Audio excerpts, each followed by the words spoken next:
Caitlin, great to get you back on Real Vision. I think the last time we spoke was at the crypto gathering. So your conference. Yeah. Yeah, we haven't sat down and done a proper interview. And I just thought it's a great thing to do because you're up to super exciting things. Thank you. It's an honor to be on your show. And it was amazing. We had not crossed paths until your crypto event. And then we connected afterwards and said, hey, we really need to spend some time together. So we'll be doing some things together from here forward. Absolutely. So look, give people a bit of what you do now and then your background, and then we'll go through what you're up to because you're up to some incredible stuff. So let's get a bit of background and stuff. So I'm both a big Bitcoiner, crypto person since 2012, but also spent a long time on Wall Street. So have a pretty mixed background for both the traditional financial services industry and crypto. Grew up in Wyoming, went off to law school, never practiced law, but went to Wall Street to pay off my student loan debt, and stayed there for 22 years, most recently running Morgan Stanley's pension solutions business in New York. Spent most of my career in New York, but also did do a stint in Zurich, working directly for the co-CEOs of Credit Suisse Group on a restructuring. So that was a great experience. And then found Bitcoin like so many in the early years. So talk me through that. How did you find it? What was the seed moment for you? Yeah, well, it actually goes back to the financial crisis. I didn't find Bitcoin until 2012, but I got very curious about the mainstream explanation for the financial crisis not being complete in 2008. And I know you had a similar experience. And so I just went down my own intellectual journey, self-education, just reading a ton of information about alternative schools of economic thought. I went down the modern monetary theory, chartalism path, and pretty quickly decided that didn't make sense to me because it was missing a capital theory. It was missing a capital structure. Essentially, it concluded balance sheets don't matter. And I just, it makes no sense to me to conclude balance sheets don't matter. And all the way at the opposite end of the spectrum was the Austrian school. And I understood there were some things that the Austrians missed. It was not perfect. But generally, the capital theory is what made it make sense to me that explanation mattered. And to me, the thing that mattered, that caught my eye the most was the so-called cluster of errors theory. That when you see entire industries making the same bad decisions at the same time, you know something underlying is wrong because you're not actually having a classic market mechanism where there are buyers and sellers. The entire home building industry was buying land ahead of 2007. What made them all make those same mistakes? Same thing with the fracking industry, ahead of COVID. Why did they all overinvest at the same time? And it does happen to be in long duration, capital intensive industries where you tend to see those clusters of errors. And to me, that was a light bulb that made it all go off. And what was wrong was that interest rates were not set by the free market, that you were not actually having a free exchange of lenders and borrowers. And therefore, the traffic signal that interest rates serve in the economy, which is how entrepreneurs should allocate capital over time and across industries. Both of those are important. Those traffic signals were all screwed up. And that's why you had, entire industries making the same mistake at the same time. So it was through the Austrian school that I saw Bitcoin, and people were talking about it probably earlier than I paid attention to it. And like so many, when I first looked at it, I thought, oh, there's no way this. Hi, I'm Raoul. Sorry to interrupt your video, I know it's a pain in the arse, but look, I want to tell you something important. I can tell that you really want to learn about what's going on in financial markets and understand the global economy in these complicated times. That's what we do at Real Vision. So this YouTube channel is a small fraction of what we actually do. You should really come over to realvision.com and see the 20 or so videos a week that we produce of this kind of quality of content, the deep analysis and understanding of the world around us. So if you click on the link below or go to realvision.com, it costs you $1. I don't think you can afford to be without it. That I saw Bitcoin, and people were talking about it probably earlier than I paid attention to it. And like so many, when I first looked at it, I thought, oh, there's no way this is actually going to happen. And here we are. We're recording it on the day that Bitcoin just broke through its previous high. Yeah, I mean, So, okay, so you discover Bitcoin. What makes you then decide you're going to leave Wall Street? Talk me through that whole process. Why? What was that madness? Because you and I talked before about, when I saw this, I tried to set up the world's safest bank with a bunch of people. And I gave up because it was too hard. I saw what Bitcoin, a great idea. I thought, yeah. Bitcoin, this looks easier. This kind of makes sense. But you succumbed to the madness and said, you're going to do both, Bitcoin and a bank. Right.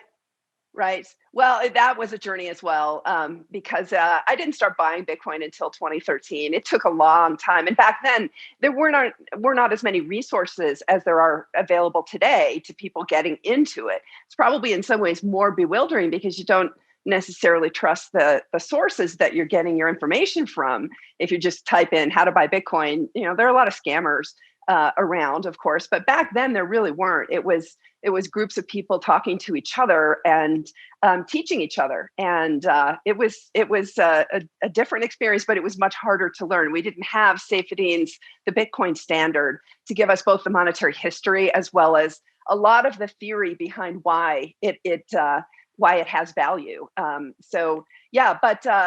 it wasn't until probably 2014 that I really understood the value of this to the mainstream financial industry, and thought for a while that we were going to have an enterprise, walled garden U-turn before we get to the truly open internet version. In other words, have enterprise blockchain before we get to Bitcoin. And it turned out that's not what happened at all. And it took a while for a lot of folks, myself included, to go through that detour and think, all right, we're actually just going to build a parallel system that's going to be totally decentralized, and all the infrastructure around it is going to be crypto native, as opposed to having, the large traditional financial institutions have their own versions of it. And the reason why, and that took a while for me to figure out, and it was both working with Morgan Stanley's blockchain working group. There were 5 of us on that original blockchain working group. We started in 2015 and maybe 2014 actually. And we started looking at the enterprise versions. Every day there were new startups calling Morgan Stanley. And one of the nice things about being on that working group is that the then chief technology officer was the chair of it. And so I really got to work closely with him and understand the skepticism. I haven't talked to him in a couple of years, but he was a big skeptic, and it really pushed me to learn better. And frankly, the more I dug deeper, the more I realized this is really going to take off. But back then, here's the thing that was the big blocker, and is still the big blocker for traditional financial institutions to do this themselves.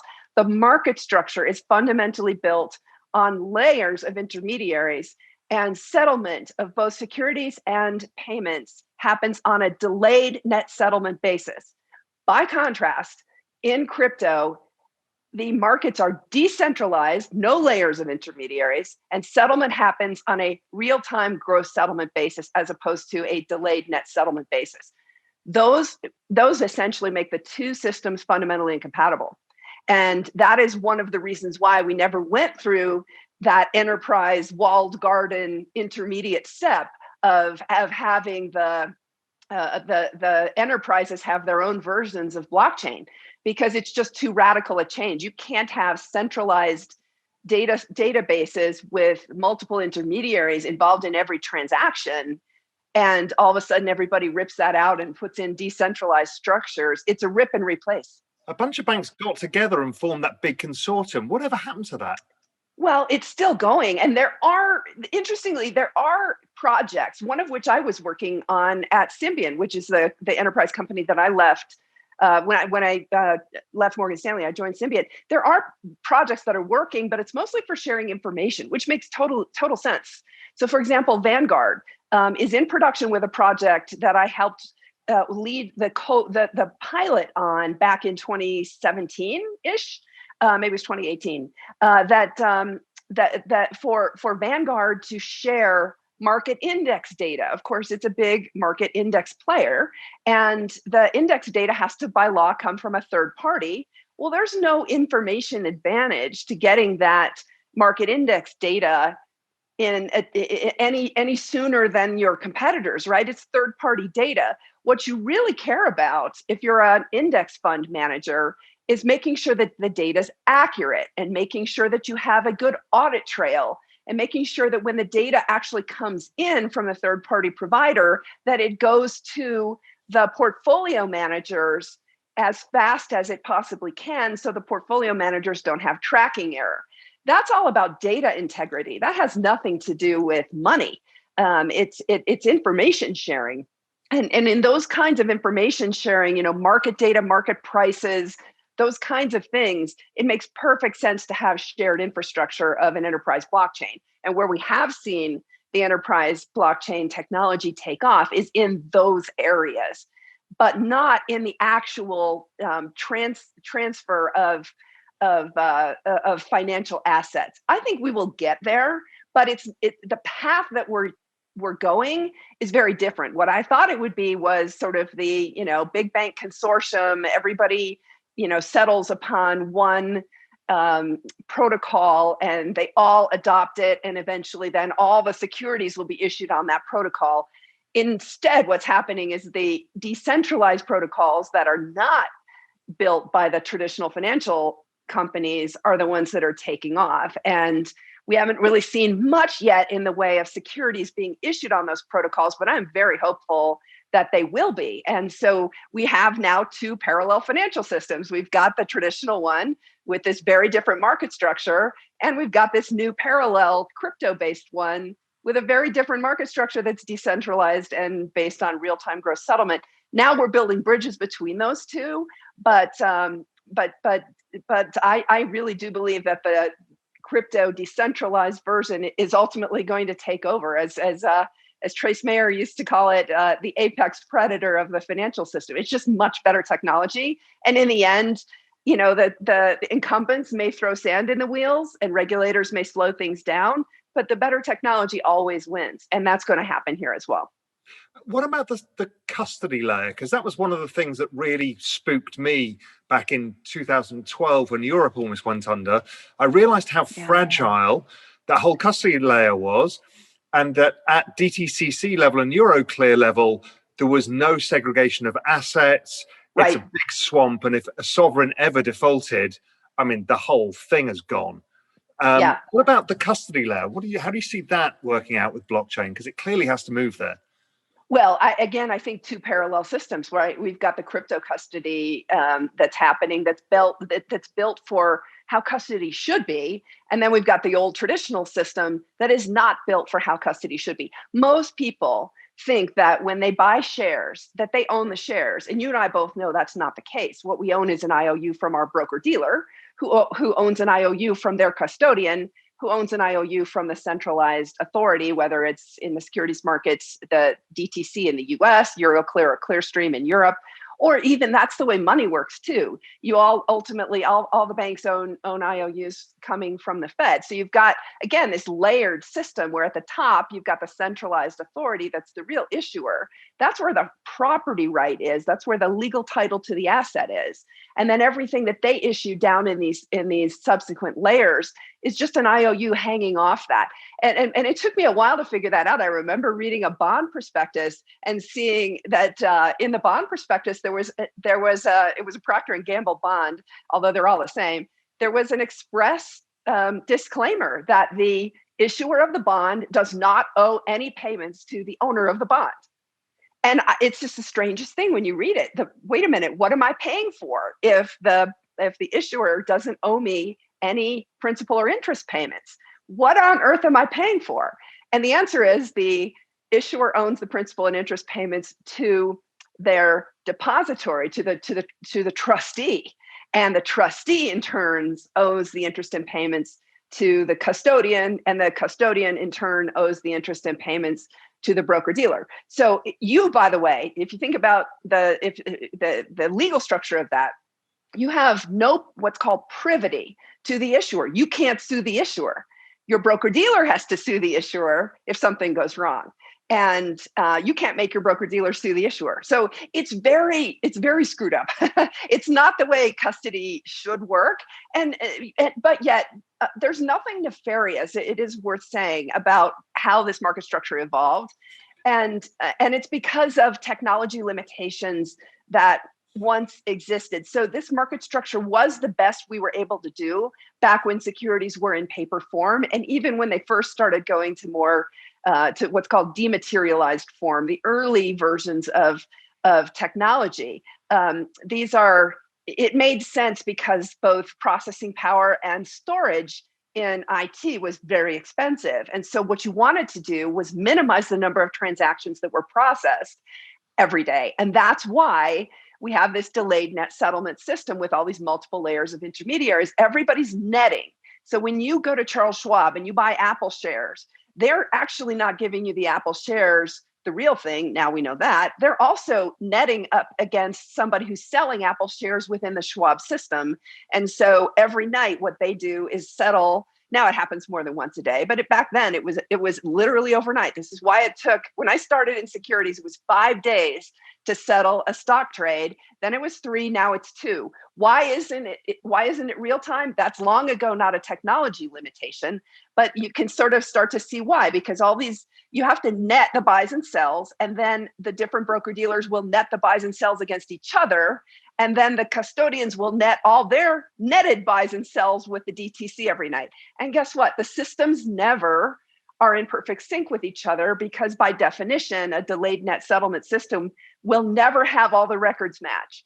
And so what happens is you have these fault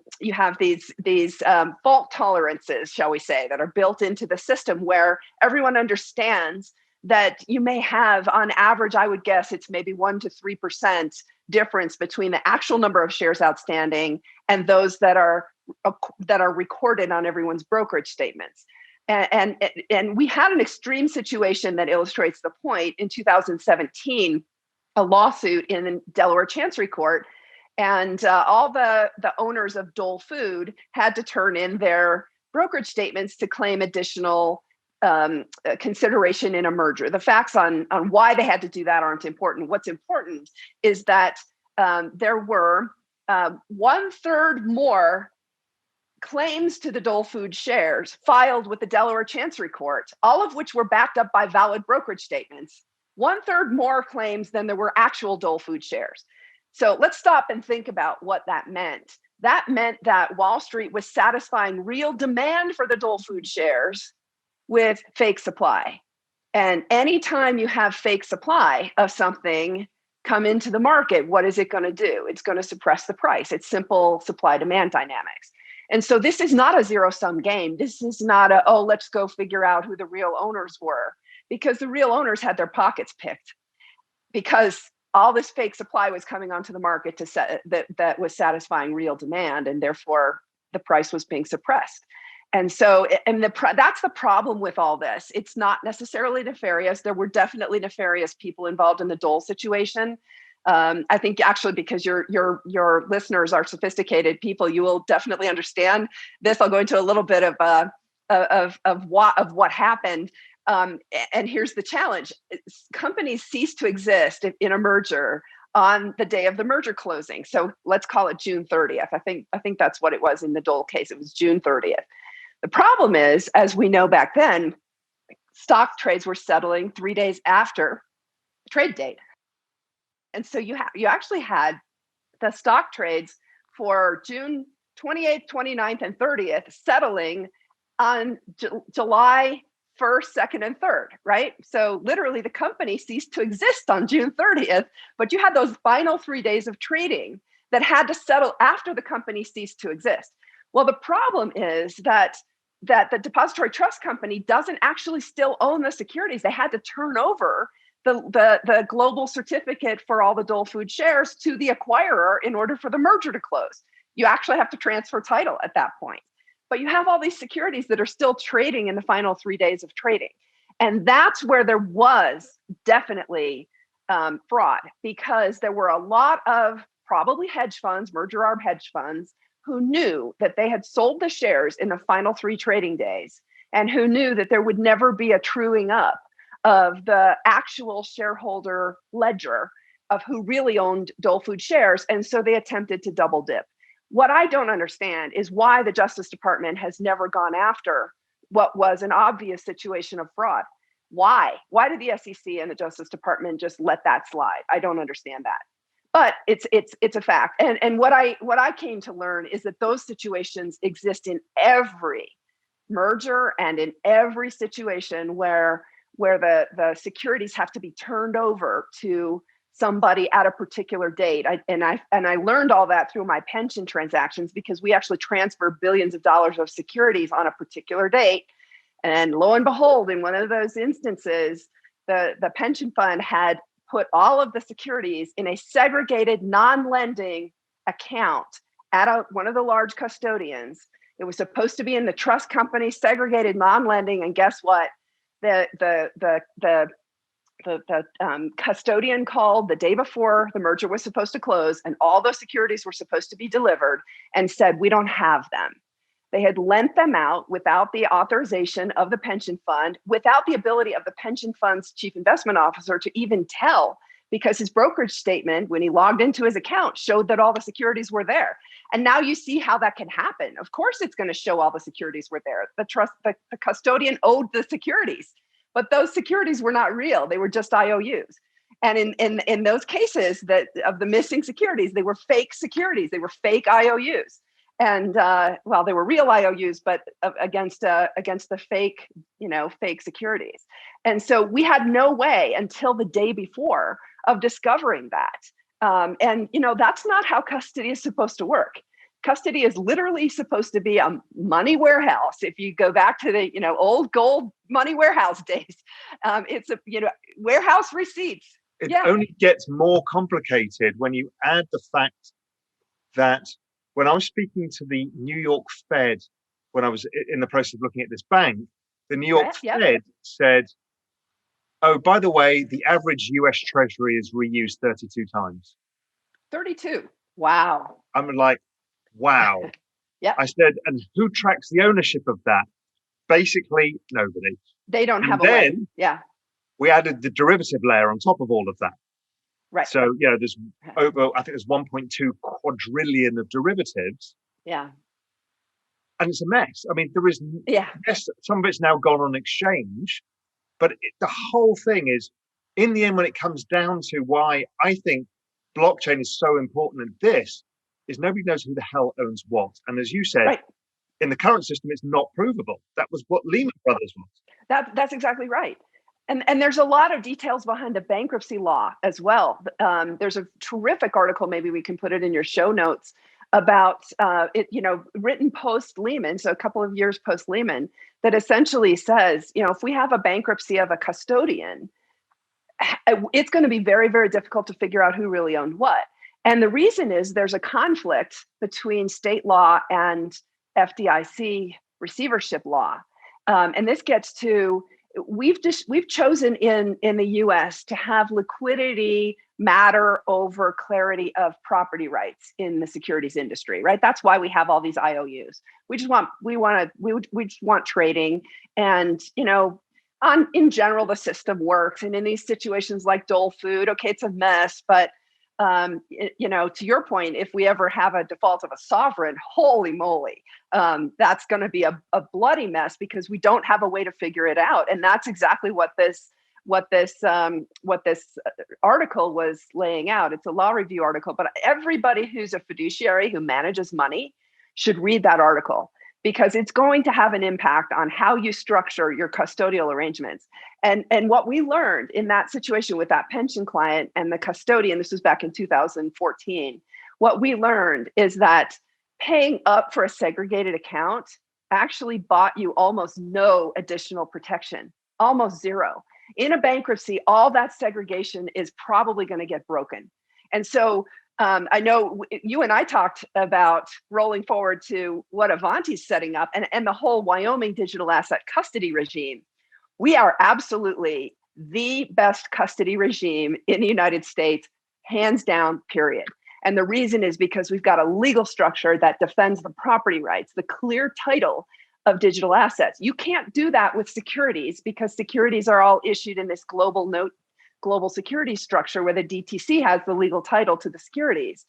So that's why, again, the market structure is so different. You really can't implement blockchain in that market where the security is not itself the native instrument. Whereas in crypto, the security that the Bitcoin or the digital security issued on, as an ERC20 token, et cetera, they are actually bearer instruments. They are the native instrument. You have to have the actual native instrument in order for custody to work the way it should, which is that it's essentially the custodian is just a warehouse. They're literally keeping the assets safe. It's very analogous to a coat check or a valet parking arrangement. You are not giving legal title to the custodian. You're not turning over the deed to your car when you park it in a garage. And all that garage can do is safe keep your car. They can't turn it, take it for a joyride and earn Uber dollars, driving it. That is, by the way, exactly what's happening in the existing custody business, right? Your custodian, as I learned the hard way for that pension client, was out there lending that client securities, making money, posing risk to that pension fund, and not paying and not disclosing to the pensioners. Again, they had their pockets picked because of the way the system worked. And it's not fair. It's not right. Let's go to an actual outright direct property rights ownership structure, very similar, and actually using the exact legal concept called a bailment, exact concept of valet parking or a coat check. You're just temporarily turning possession of your assets over to the custodian, and they have to give your assets back to you when you demand them. No ifs, ands, or buts. And that's the way custody should work. And there's one and only one place where custody works that way. And that is in the state of Wyoming, and only for digital assets. For everything else, it's the old system. So how did this happen in Wyoming? Why Wyoming? Why are they so advanced in this? What did they do right? What did they see? Well, so we came from, and again, I grew up in Wyoming, so we came from last place. The whole thing started in Wyoming when I tried to donate appreciated Bitcoin to fund an endowment for female engineers at the University of Wyoming in 2017. And the University of Wyoming Foundation could not accept my Bitcoin because Wyoming was one of 3 states that had a poorly written money transmitter law that needed to be fixed. And I'd always kept one foot, even though I was away for almost 3 decades. I'd always kept one foot in Wyoming, served on various boards back home. And so when that happened, I said to the UW Foundation, I'd been on that board for 2 terms previously. And I said to them, guys, this Bitcoin thing is going to be big. You have to get this fixed. You do not want to miss this, because this will end up putting Wyoming behind as a state if we have that bad money transmitter law. So I rolled up sleeves and volunteered. I just got a hotel room in Cheyenne and camped out at the legislative session and spent a lot of time educating the legislators as well as the governor on why this wasn't so scary and why we should actually allow the digital asset service providers like Coinbase and Circle to come back into Wyoming. They'd all had to pull out of Wyoming a year earlier. And then it turned into, okay, great, you're here. What else can we do? What else can we do? How can we have a big lead and make this, an economic development initiative for the state of Wyoming? And it fit really nicely as well. As some of you will have noticed, Wyoming just elected Senator Cynthia Lummis, who has been a hodler since 2013. And she went to Satoshi Roundtable in 2015. Her son-in-law is, I don't know if he's a Bitcoin Core developer, but he's pretty well known in the Austin Bitcoin circles, Will Cole at Unchained. And so we have a crypto native senator in the United States Senate, right? But it's not an accident that Wyoming elected someone of that philosophy, because there's very much a rugged individualism philosophy here. And so it fit really well, the philosophy and ethos of crypto with the philosophy and ethos of Wyoming. So what is Wyoming aiming to do? What is their vision here now? To build a niche financial services industry and be the home of blockchain and crypto service providers, to be the law, the Delaware of corporate law, Okay. Wyoming wants to be the Wyoming of Bitcoin law in the U.S. Some folks probably will be thinking, why do we need any law whatsoever? The code is the law, and I'm sympathetic to that view. The reality, though, is that all of us live in places where there is some degree of rule of law. There is some precedent in the legal system. And again, to borrow Trace Mayer's phrase, you want the technology to be backwards compatible with the legal system. You don't want the two to clash, because if you're a technology participant and the law hasn't caught up to the technology, and you may find yourselves on the short end of that stick. So you really want to try to have the law actually recognize your rights in the technology and have the two work in tandem. And Trace was pretty actively involved in the Wyoming legislative efforts. We passed 20 different bills over 3 different legislative sessions, and one of which was to create a new type of bank that is specifically tailored for digital asset custody and services. But I will also say that group that started to just spitball about what we wanted to see in the laws that would make the technology recognized is we understood that as the price of Bitcoin is going up, the attack vectors are going to change. And we wanted to make sure that some of the attack vectors that make no sense today, that in other words, people like, so for example, let's talk about the lien issue. I'll come back and define that in a minute. But right now, nobody is making any issues about prior liens on Bitcoins. Okay, I haven't seen a single case litigating this. But if Bitcoin's at $1 million, all of a sudden it starts to become economical for lawyers to start suing you and saying, there was a prior lien on your Bitcoin, now it's mine. And then you go to court and a judge may actually say, yeah, that prior lien was valid, and you innocently purchased a Bitcoin, not knowing there was a prior lien on it, and now you're required by law to give it up. That's exactly the kind of thing that we thought it wasn't an issue now, but we needed to get ahead of it. And so there are lots of examples of that. And by the way, that lien issue, let me use overstock.com as a perfect example. They've been taking Bitcoin since 2014 for purchases. Most businesses have a line of credit with their bank that gives the bank, especially a retail company that has inventory like that, the bank will have a first priority claim on the inventory and proceeds therefrom. Now, if Overstock sells, a piece of furniture for Bitcoin, that is considered proceeds therefrom. It's inventory that was sold for Bitcoin, and therefore Overstock's lenders, should Overstock ever go into bankruptcy, would have a first priority claim on the Bitcoin that they then turn around and sold to an innocent purchaser. That's where you can start to get problems. Yeah. The issue being because they're bearer assets, you assume that there's no lien on it because they're bearer assets. Yeah. Bingo. Yes, right. And now here's the problem. We're seeing in the US for the first time the bankruptcy of a big crypto intermediary. Cred filed for Chapter 11 about 3 weeks ago. It was a crypto lender. We should talk about that because I'm a huge believer that leverage and especially Bitcoin do not mix. Leverage and crypto generally do not mix. And that's a big trend. And I know you've got a lot of institutional. I'm writing that down, we'll come back to it. Yeah, we should definitely. But we're gonna actually have now law made in Delaware through the Chapter 11 bankruptcy of Cred, and there is zero roadmap for the Delaware judge to determine who really owned that Bitcoin. And it's going to be a mess, and it's going to be litigated for years, and there are going to be a number of people who thought that they actually owned Bitcoin who are going to discover they really didn't. Isn't this a fundamental flaw? Because everybody assumes because it's on the blockchain you own it, and therefore it is. I mean, that is the ethos of Bitcoin, and you're saying absolutely. Legally, that's not true, because that's exactly right. It's not true. Right. A judge can force you to give up your Bitcoin, right? And so one of the things, and this was Trace's idea, he had in Wyoming the idea of a 2-year lien cleansing provision, where if your Bitcoin is located in Wyoming for 2 years, all prior liens are deemed unenforceable.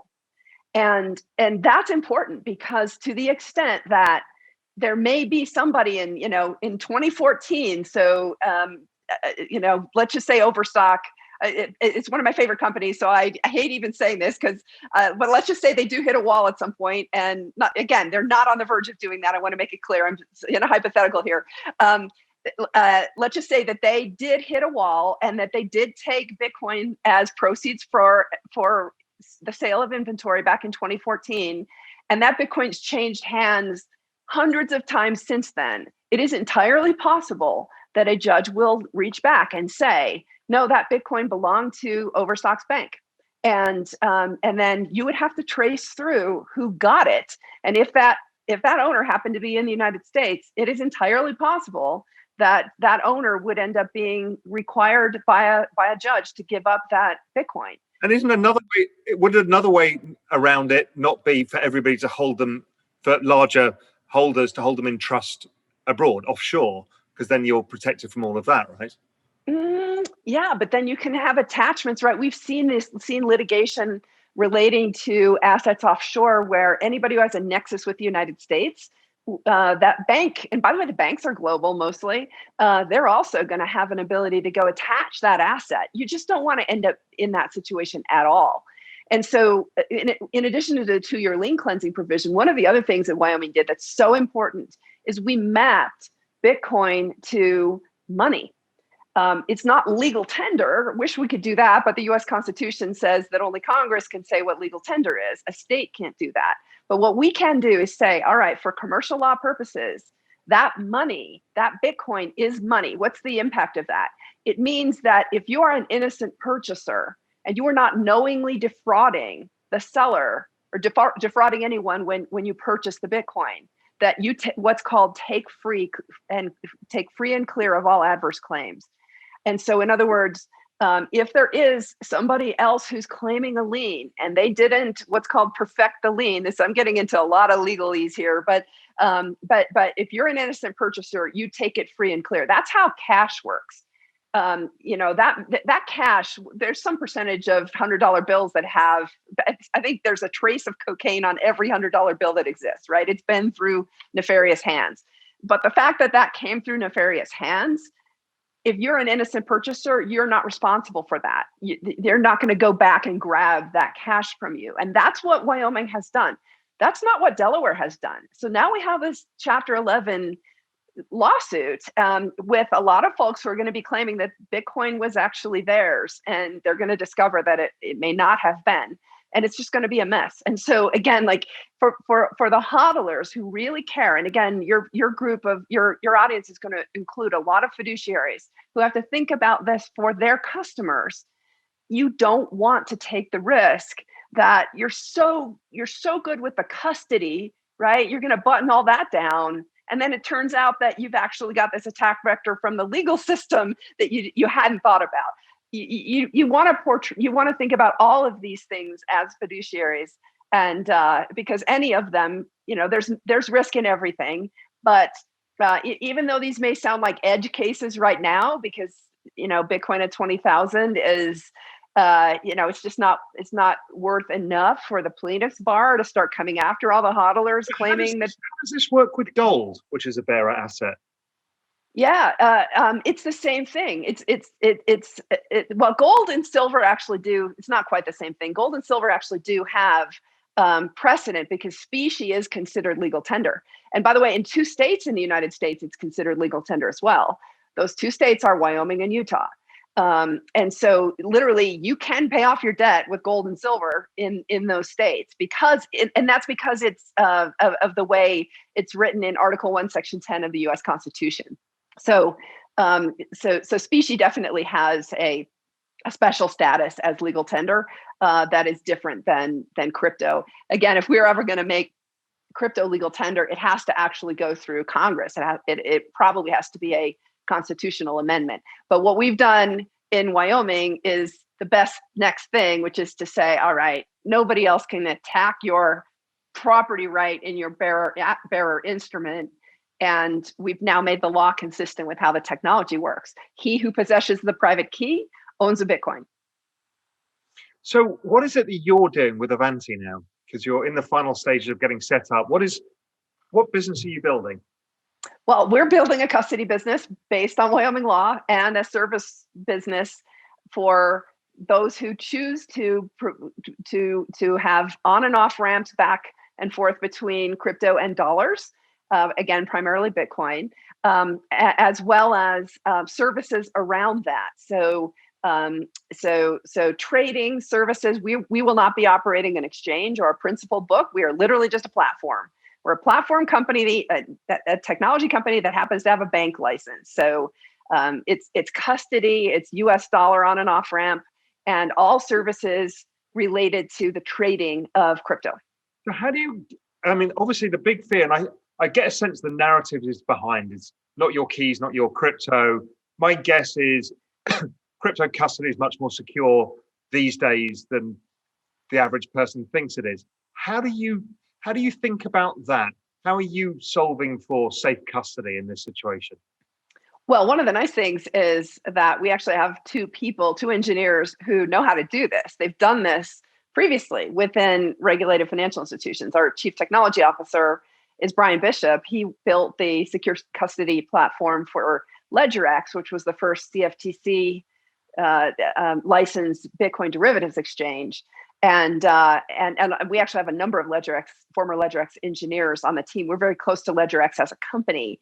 And then we also have Bob McElrath, who built the secure digital asset platform for Fidelity. He's working with us 2 days a week. After he left Fidelity, he joined us. So we actually have two system architects who know what they're doing in this area. And I think that's important. Beyond that, I don't want to share details of how we're handling the crypto custody. No, but do you think your sense the market narrative is behind is the reality in terms of security of custodian these days? Yes, it is. And I think that's part of the reason for the discount on Bitcoin is it is a bearer instrument. And the custody arrangements, in gold, for example, we actually have very well-trodden custody arrangements. They've been in place for decades. Everyone's comfortable with them. Maybe not everyone, right? Because there certainly are questions about the auditing of the gold in the bullion vaults. But we certainly have processes that have at least become accepted by the marketplace. That's still being defined in Bitcoin. We're still so early in that process. The next big change that's coming at you is central bank digital currencies. I mean, that's coming fast. I mean, we had the announcement from Saudi Arabia and Abu Dhabi today. I mean, everybody's doing it. Yep. What is your sense of how this is going to build? What interoperability is it going to create? What is coming here, and how are you going to fit into all of this? Yeah, well, it's definitely coming, right? It's already here in a number of places. The first central bank digital currency was issued in Barbados in, I believe, 2016. There was, due to all the de-risking of the banks in the United States that the correspondent banks that didn't want to provide US dollar services to banks in Barbados because it was deemed to be too high risk, the central bank head in Barbados agreed to allow a Bajan dollar to be issued on the Bitcoin blockchain. And that came through Bit, which is one of the early crypto service providers. So this has already been in existence for a while, but we now know that it's moving into the larger economies like China and like Europe. It's definitely coming. And the question is how? And what's the impact relative to Bitcoin? Bitcoin is in a class of its own. It has no issuer. All CBDCs or stable coins, which are private versions of the same, actually have issuers. They're not decentralized. And so the question then becomes, will there be a two-tier banking system or not? That's one of the big questions. That is where most companies are landing, most countries rather are landing. That it's kind of like cash. You can't go to the central bank to exchange your cash, but you can go to a bank to exchange your cash. So the banks become the distribution of the central bank money. That's how it works with physical cash. And I think that may very well be how it works with government issued central bank digital currencies as well. They'll keep the two-tier banking system. The central banks don't want to deal with in the US, 350 million individual consumers. They're not set up to do that. they're set up to deal with a small handful of large institutions. And so they'll keep the two-tier banking system where the banks are the ones who distribute it. But I think it's coming. I think it's coming in the US as well. It's at least 5 years away in the US. The US has made it clear that they are not going to do it in the very short term. But you're now seeing, as recently as last week, Lagarde in Europe announced that it's coming to Europe. Today, again, she was on the tape. I mean, the Europeans moving fast, and I have a feeling it's actually the opposite of what you said. I think they're going to circumvent the banking system because they have to, because they've got no velocity of money, right? Velocity of money in every single major country outside of the United States is below 1 now, because none of the banks function. So the only way for the central bank to have a monetary ability to stimulate is to link monetary and fiscal together by the central bank going to give people money. Well, see, this is such an interesting discussion, because here's where I would challenge you. Monetary policy has historically always relied on leverage. What I mean by that is, in the traditional banking system, where the Fed would inject, or any central bank would inject, $1 of reserves, then the traditional banking system would multiply it into $10 of M2, right? So historically, that's the way, through the 1970s, it worked. You would have $1 of M0 and it would turn into $10 of M2, right? What is that? That's leverage. That's fractional reserve banking. That's leverage. Well, then when the securities industry started to have a huge impact on how money was created, and it started coming through the repo market, you had collateral reuse. To your point, the New York Fed told you the average treasury is owned 32 times. There's only one treasury. And so the fact that there are 32 IOUs, 31 additional IOUs on top of the one real thing, that's leverage. Okay, so that's how monetary policy used to work. Here's the aha with stablecoins. You don't need to create velocity using leverage anymore. That's the aha. So it's a much more stable way of implementing monetary policy. The technology itself creates the velocity. You don't need to use leverage. And so therefore, from a financial stability perspective, stablecoins are far more stable than using traditional leverage. But you also don't need a bank. Yeah, because basically with a stable coin and a fintech layer, because the fintech layer is basically a technological solution for the mess that is the banking system. Yes. Yes. So I just have a feeling, it's a hunch, that Europe knows that basically it's going to have to nationalize most of its banking system. And once you do that, in some ways it already has. Warehouses, let's call them a nationalized group of banks, the warehouses for the central bank to deal with the fintech layer distribution, everything else.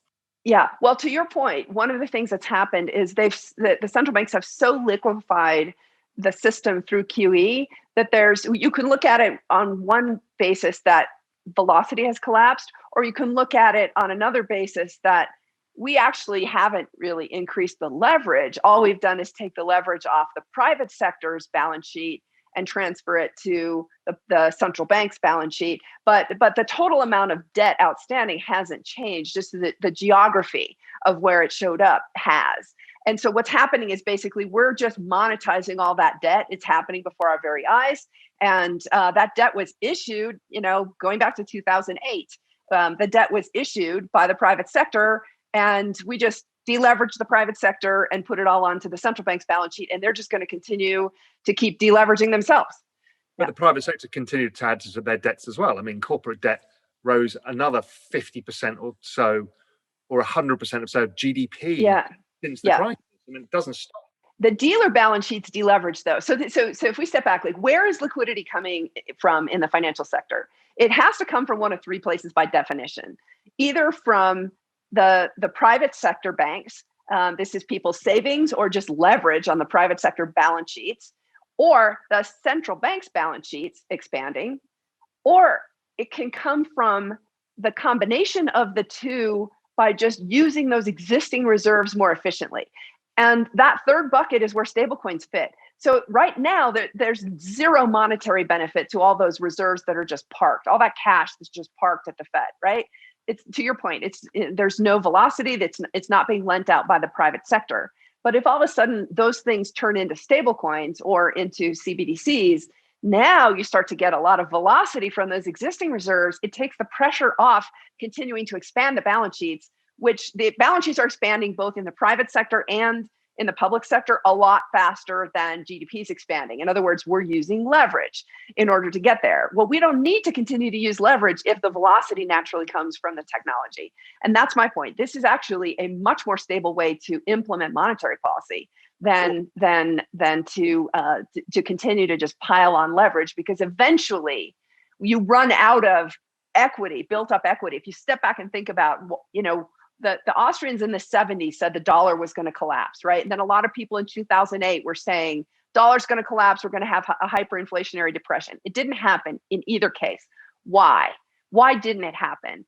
And I would argue the answer is that we actually had balance sheet. We had equity built up that our grandparents and their grandparents had bequeathed all of us. And we were able to just keep borrowing against that equity. And at some point that equity runs out, and therefore we can't continue to borrow anymore. And that's when you get the currency collapse.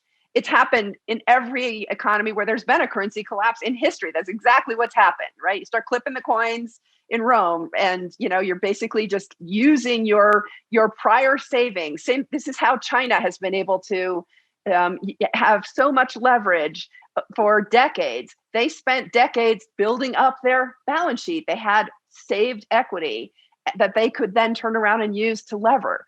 And eventually you run out of other people's money. Eventually you can't lever, and that's going to happen. But if we are able to delay it because we're not continuing to lever up, instead what we're doing is using technology to have velocity come naturally, that just extends the nature of the monetary system. Some would argue that's bad.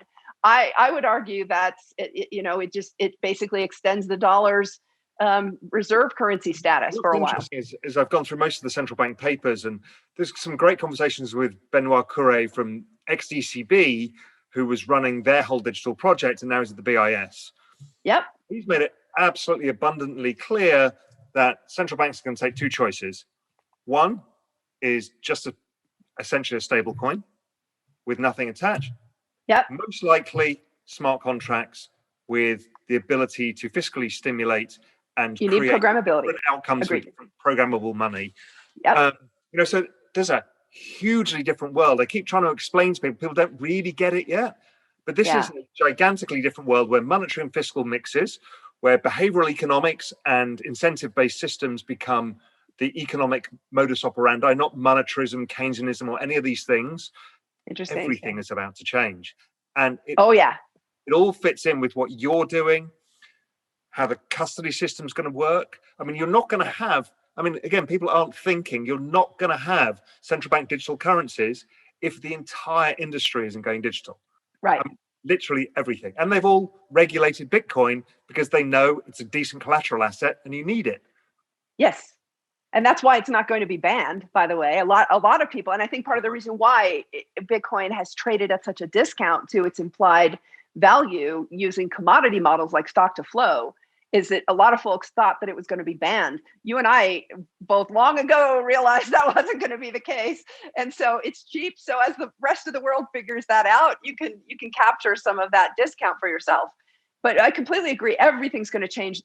Here's the challenge, though. The incumbents are going to fight this. We have seen the incumbents fighting this, frankly, since the very beginning in Wyoming. We've been dealing with the incumbents fighting us at every turn. And I just haven't talked about it. But incumbent banks or central banks? Who are the incumbents in this situation? Incumbent banks. Yeah. No, the central banks have actually been very thoughtful. That's been my experience. It's not been the central banks fighting this. They could have killed this from the very beginning. But they didn't, and here we are. There are now two special purpose depository institutions through the door with bank charters in Wyoming. A lot still has to happen before either one of us can open our doors for business. But that's pushing what Wyoming has done has pushed the national conversation, no question. Because all of a sudden now you've got national banks that are saying, "Hey, we want this too," right? But they want to elbow out the states. So there's definitely a national versus state thing going on in the U.S. But aside from that, it's coming. I must say, there has not been as much central bank pushback against all this as we've seen from the attempts by the incumbent banks to influence policymakers and just outright influence regulators from trying to block us. I think the central banks have understood this from the beginning. Well, not from the beginning, but they understood and they know. And I think the regulation's good. I think it's going to bring money into the space. It's going to deepen and broaden it. And I think it's a positive development. I know it's against the crypto anarchy, but this is how it works. Yeah, well, but look, I mean, look at the two that got their bank charters in Wyoming, Kraken and my company Avanti. We are crypto committed people. This is not, a Citibank or a JP Morgan or a Goldman Sachs trying to come in and co-opt the market. We are crypto committed people who are looking at it going, all right, we know we have to play in a regulated world. If we're going to provide services to customers, we have to be regulated. It's reality whether we agree with it or not. And so what is the best way for us to be regulated? And if we are going to be regulated, then how are we going to allow or help the traditional folks who are figuring this out to get into the crypto world? What bridges are we building in order to have dollars flow from the traditional system into the crypto system? And I think trying to push the square peg through the round hole, which is what the other regulatory structures are, every one of them, state chartered trust companies, money transmitters within the US boundary, none of them work for crypto. They're all trying to push a square peg through the round hole. And again, we're going to see this in the CRED bankruptcy. None of the regulatory regime is set up for this. And so it took Wyoming now, we've been at this for 2.5 years. And it took that long to get the laws set up and then to get the rules and regulations set up, and then to get a supervisory exam manual set up for the regulators. And it's taken that long. Everybody else is trying to rush it. That sounds like a short time to me. I think that's a short time considering. By banking standards, it is, right? It took Square 3 years to get their bank charter, right? And we've got the Wyoming folks through the door, the first ones. It's been realistically, both of them both started 2 years ago because I was actively working in and around this, and so understood exactly what it was going to take to get it done. But yes, you're right. It is short relative to traditional standards. But where I'm going also is that there are a number of states who have outright told us, I just heard of another one last week, outright told us that they're going to copy Wyoming's legislation. They're literally taking it word for word and passing it in one giant omnibus bill. And they're big states. It's coming because they're seeing that they're losing out on this whole market. And they don't necessarily want everybody to have to go to Washington, because once you go to Washington, you get captured by the big industry. And it's going to be fascinating to watch. One of the things that most folks don't know about the traditional banking industry is there was something called the Bank Service Company Act in the US that requires banks to use approved core software systems. So what happened was that the banking industry therefore ended up with these monopoly software companies in the middle of it. And what do you think happened over the last 15 years? These monopoly software companies were fat and happy and atrophied. And so a big part of the reason of the atrophy of the payment system in the US is literally that the core software systems were allowed to just not adapt. Now, what's happening, this is one of the big issues with central bank digital currency. The systems are not set up for this decentralized, well, again, in a CBDC, it's a centralized issuer, but custody, right? They become bearer instruments. They're not set up for that. And so there's a huge amount of technology upgrade that has to happen in the US. We're stuck with this legacy tech debt in the US. It's not set up for these kinds of systems. But the good news is that the Fed has started to green light and approve so-called modern core systems that have true APIs. A lot of developers have asked me, why can't I build software to pay my own bills? And the answer is because the Fed historically won't allow a core banking system that was true, that had a true open API that you as a developer could write your own software to pay your own bills. You're stuck using the approved systems. And I see the reasons why, right? They don't want to upset the apple cart, but by the same token, that becomes an impediment to innovation. And the good news is that impediment is being torn down, but you absolutely have a lot of the incumbents who are afraid of all of that and are going to do everything they can to block it.